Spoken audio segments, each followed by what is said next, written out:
if the correlation between this shape common to all 8 types of stupa and the meaning is random or just invented by someone, this is not the case.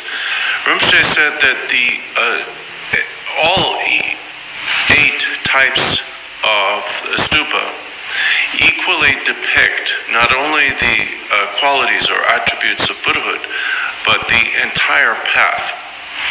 And therefore, they depict the 10 virtues, which are the starting point of the path, and the 37 factors of awakening, which are the substance of the path.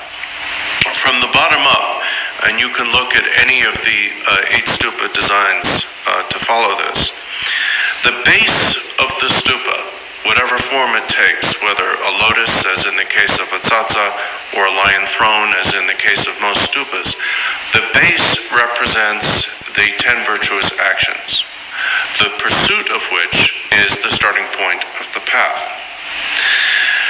The first of the 4 stages represent the establishment of fourfold mindfulness, because the establishment of mindfulness is the first step in the mind turning to the Dharma and in the actual cultivation of the 10 virtuous actions. So the establishment of fourfold mindfulness, or the usually they're just called the 4 mindfulnesses, are the practices done on the lesser path of accumulation, the first stage of the path. Similarly, the second of the 4 stages represents a fourfold perfect abandonment, which is through the faculties gained through mindfulness, relinquishing all previously engaged in negative actions and not starting any new ones, continuing all previous virtuous actions and starting new ones. Those are the practices on the intermediate path of accumulation. And then the third stage or step represents what are called the 4 feet or bases of miracle, which are the practices on the greater path of accumulation and constitute practices where the knowledge and faculty of samadhi gained through the preceding practices begin to move one toward the path of juncture. The 4th stage represents the 5 faculties. The 5 faculties are what are cultivated or practiced on the first 2 of the 4 levels of the path of juncture. And the notion, Rinpoche said, of faculty here is something that is improved. Your abilities, your faculties, your resources are improved beyond what they were through your accumulation on the path of accumulation. Then above the 4th step is the seat of the vase, which is often depicted as lotus petals. It's sometimes called a necklace and so on. And this represents the 5 strengths. The 5 strengths are the same in name as the 5 faculties. They are what is practiced or what are practiced on the 2 higher levels of the path of juncture. But as the name strength implies, they are much greater in scope. Then we come moving upward to the vase. And the vase represents the achievement of the path of seeing, and therefore the practice of the 7 factors of awakening, which are practiced by a bodhisattva, especially on the first level, and to some extent, Rinpoche said, for the 7 impure levels. Then above that, you will find what's called the capital, which, as Rinpoche pointed out last night is easily recognized as it's the part of a stupa which in Nepal is painted with the Buddha's eyes. The capital represents the Eightfold Noble Path, which are what is practiced by bodhisattvas on the path of meditation. So far, the outside of the stupa has depicted from the bottom up the 10 virtuous actions and the 37 factors of awakening. Inside the stupa, at its center, from the very bottom up to the very top, is what's called the life tree. And the life tree represents the 10 knowledges. In the fruition, these are the 10 knowledges unique to a Buddha. But on the path, this also represents, Rinpoche said, the process of a growing knowledge or awareness of the true nature of things as the obscurations are dispelled on the successive stages of the path. Now, going back to the outside of the stupa, above the vase and capital, there are 13 rings, which are called Dharma chakras. And the Dharma chakras represent the attributes of the Buddha, the 10 strengths, and the threefold perfect mindfulness. Above them is an umbrella, which represents the great compassion with which the Buddha protects beings from the rainfall of suffering of samsara. Above the umbrella is the finial. The finial, normally consisting of a moon, sun, and jewel, it represents the nature and attributes of the Dharmakaya itself. Now, these are present within any if you don't know the word finial, it's the correct term for what people have been incorrectly calling a spire. The top is called a finial. So on top of the mandala, that is not a spire, it's a finial. So each of the 8 types of stupa has all of these features, and therefore, while each of them is particular in commemorating an event in the Buddha's life or an aspect of his activity, each of them is complete in that it depicts the wisdom of the Dhammakaya and the 37 factors of awakening. Now, to turn to tsatsas, there are many types, but there are 2 types of tsatsa that we're going to focus on here. The first type is the type that is on Rinpoche's table, and it is called an 8-stupa tsatsa. It's called an 8-stupa tsatsa because the shape of it from the mold has the shapes of each of the 8 stupas in a line on the sides of the tsatsas. So therefore, when you make any one of this type of tsatsa, you are at that moment creating all 8 types of stupas and derive all the benefits from doing so. The other type of tsatsa that we'll be considering here is called the 100-stupa tsatsa. That does not depict the 8 types of stupa, but the mold and the design of it is marked with 100 depictions of the last of the 8 types, the parinirvana stupa. So anytime you cast or make one of those, you are simultaneously at that moment creating 100 stupas.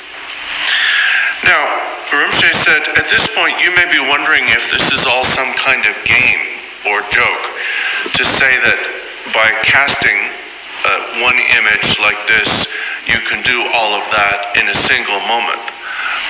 Who said this? Where is this coming from? Next Chalmers Rinpoche turns to a quotation in justification of his statement from Guru Rinpoche, who wrote, "There are many different kinds of stupa, all of them visible depictions of the Buddha and the path to Buddhahood. There are also many relics of the Buddha, such as the 12 sets of relics into which his relics were divided, going to various kings and so forth after his parinirvana. But here, what I am going to explain to you is something that is easy to do and has the greatest benefit, and that is the creation of tsatsas, which are relics of the Buddha because of their shape, and stupas all at once.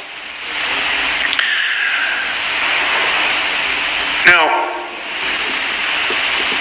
a tsatsa, because it is the depiction of stupas, has the same nature as a stupa, or in fact as many stupas.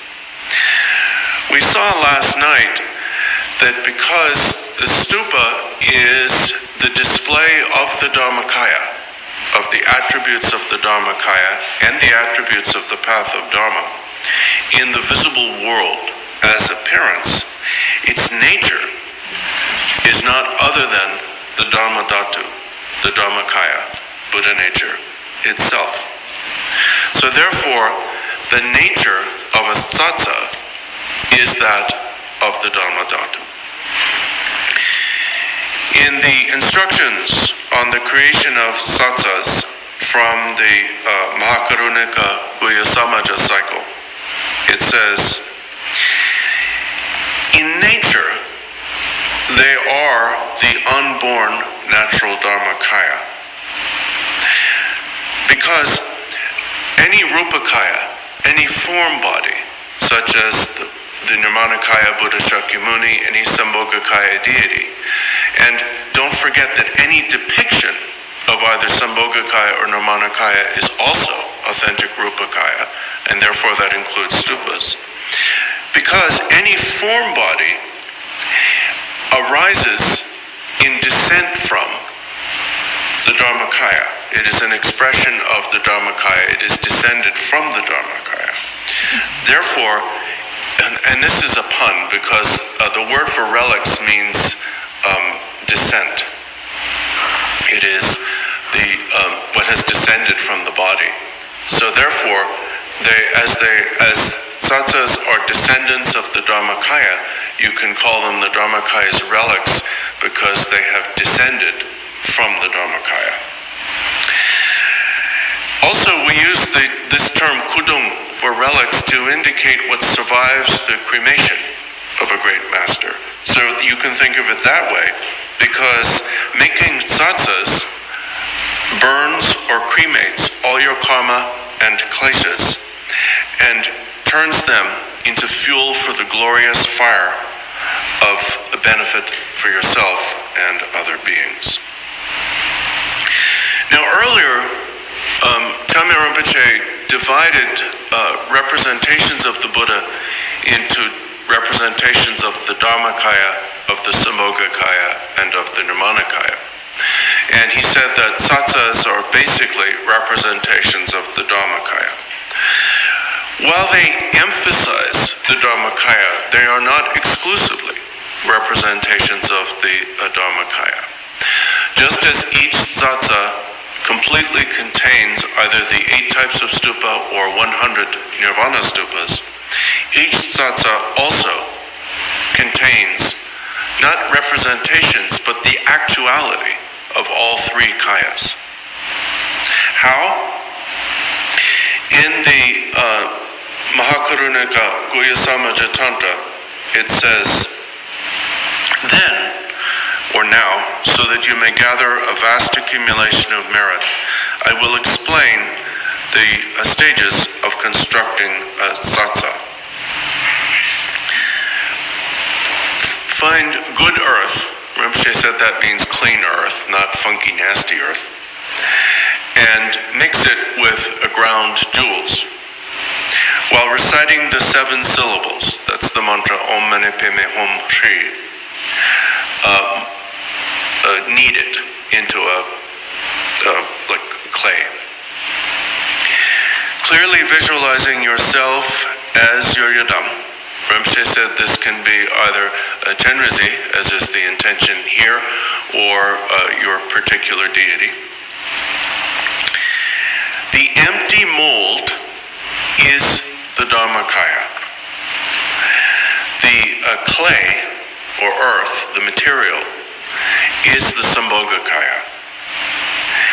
The finished satsa, which emerges from the mold, is the Nirmanakaya, because it is that which directly benefits beings.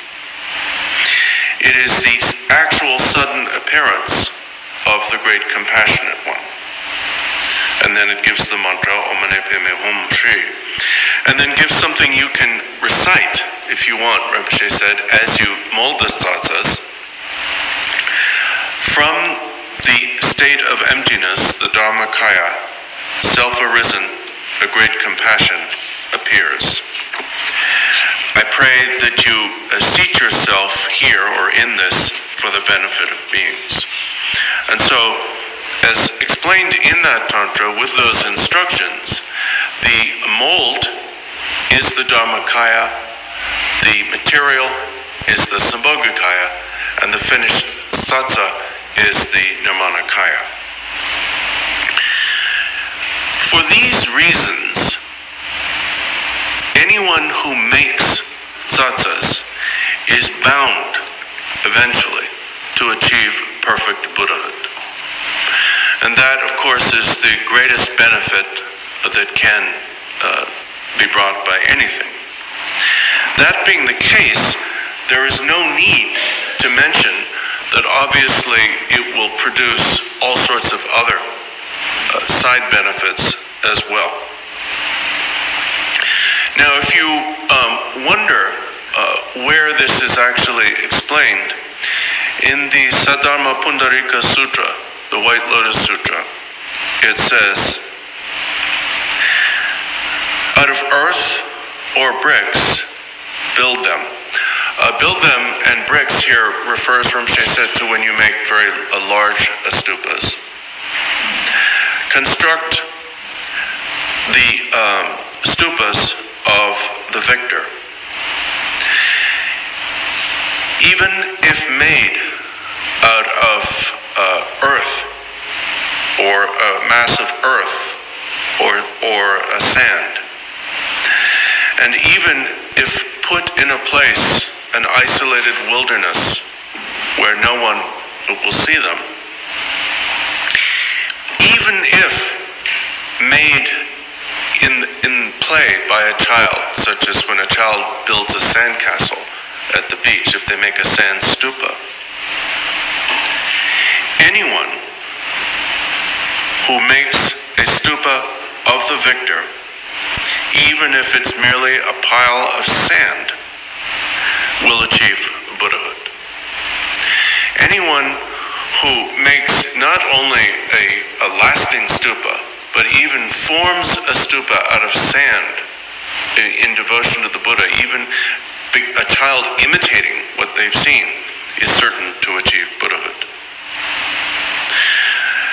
Furthermore, if you, Chame Rinpoche writes, if you make images of the Buddha, of gurus, of deities out of earth, the benefits will be very similar to that. In the same sutra, it says, whether out of lead or iron or even earth, make images of the sugatas, or cause others skilled to make beautiful images of them out of clay. Everyone who does this will achieve awakening. Now we can infer from this, Rinpoche said, that this is also true. These benefits also accrue to those who reproduce images of the Buddhas or gurus. Reproduction here, he said, would include not only making them out of a mold, but also copying them, photocopying them, and so forth. All of this, because you are causing images of the Buddhas or gurus to proliferate, purifies vast amounts of wrongdoing. In the chapter on images of the Tathagata, it says, even if someone has been engaged in all of the 10 unvirtuous actions, if they subsequently acquire faith in the Tathagata and create an image of the Tathagata, all of their wrongdoing will disappear. Especially, there is more benefit in creating these images, such as forming tsatsas with your own hands. That is of more benefit than sponsoring their creation by others. In the Manjushri Mula Tantra, it says, having cleansed your body, if you then form stupas with your own hands, even if you have previously engaged in the 5 actions of immediate consequence, you will gain accomplishment. Now, the 5 actions of immediate consequence, Rinpoche said, are the 5 worst things you can do. They are actions so heinous that there is no bardo or interval after death. At the moment of your death, you immediately pass to the worst of the hells. So if those actions, largely regarded as almost impossible to purify, can be purified by doing this, then it need not be said that any other wrongdoing can be purified as well. The quotation continues, if you create 100,000 stupas, you will become a Chakravartin among Vijayathras. You will possess supercognition with regard to all the Buddha's teachings. Your life will last for a kalpa, and after your death, in every successive life, you will be a monarch and will never be reborn in a lower realm. You will always be born in and reign in a central country, a country where there is Dharma. And your faculties will be as astute as the sun is bright. You will hear the teachings and remember everything you hear. You will recollect your previous lives. So these are the benefits taught by the Buddha in the Manjushri Mula Tantra. And how do we actually accrue them? Well, let's crunch the numbers. Jamyang Rinpoche says, if you're talking about a tsatsa that's called the 8 stupa tsatsa, like the one that's on Rinpoche's table in front of him, to get those benefits, you have to do 100,000. So how many of those tsatsas? So you simply divide 100,000 by 8. So if you make 11,112 tsatsas of this type, then you have made a 100,000 stupas. If you have a mold for the 100 stupa tsatsa, then you can create 100,000 stupas by making 1,000. And by doing these things, in this life, you will develop supercognition. Your lifespan will be tremendously lengthened. You will achieve the stages of the Vijayathras, and in every future life, you will be born as a Chakravartin, and finally, you will achieve Buddhahood.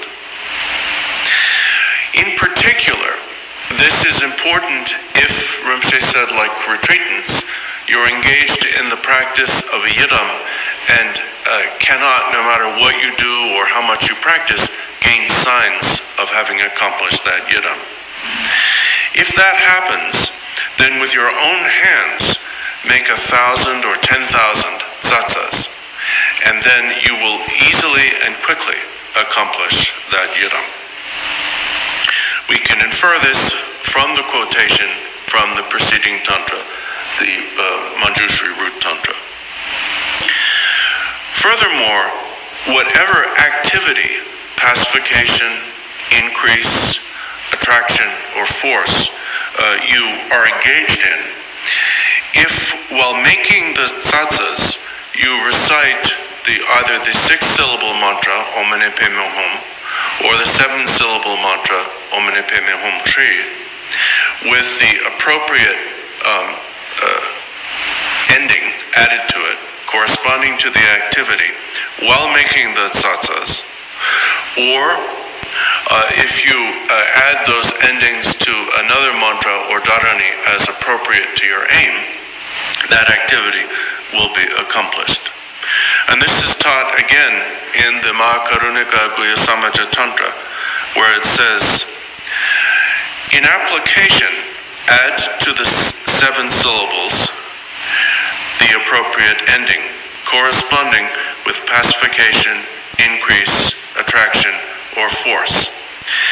For pacification, Shantim Kuru Swaha. For increase, Pushtim Kuru Swaha. For attraction, Vasham Kuru Swaha. And for force, Maraya Pai. But not only that, if you want to use the practice of making satsas for specific benefits, it can be shaped to that as well. For example, if you want to use the making of satsas as a practice of purification, then while forming them, recite the 100-syllable mantra of Vajrasattva. If you wish to use the making of satsas to prolong your or others' lives, recite the dharani or the essence mantra of Amitayus while forming them. And then offer to the satsas ribbons or silk and fine covering of clothing. Then the quotation concludes, have them properly consecrated and placed in an isolated place. Countless qualities will be gained and your wishes will be accomplished.